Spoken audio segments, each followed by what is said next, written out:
It's very common for women to lose interest in sexual activity after having a child. And it's very easy for the rest of us to say, well, you're exhausted, you have a new baby, your husband's afraid to touch you because you're nursing, you're afraid to have him touch you because you're nursing. It's very, very common. And the first thing you need to know, it's okay to have those feelings. The second thing to know is, if you go to your doctor at your 6-week checkup and things still aren't good, and he says, oh, don't worry about it, you've had your kid, it's time to find another doctor.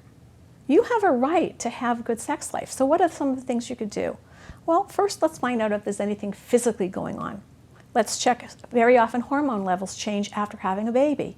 I know we think of hormone levels changing post-menopause, but it can happen after a child. It may not be your first child, maybe your second child or your third child. So let's find a qualified physician to see if there's anything physically happening.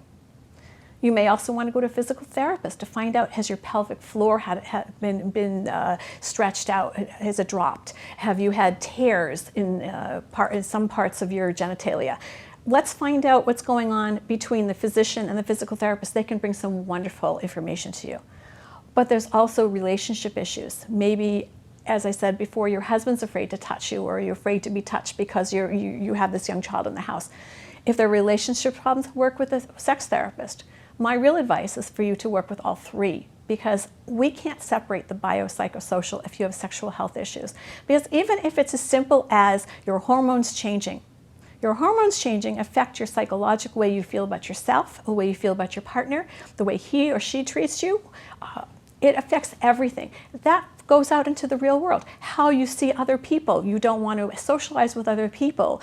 You start resenting your child for having made this change in your life. So instead of waiting a year or 2 years and say, oh, you know, there's something wrong, what I say to you is, if it's 6 weeks or your postnatal checkup, everything's not where it wants to be, it's time to start asking the questions and not to ignore it, because there is help out there.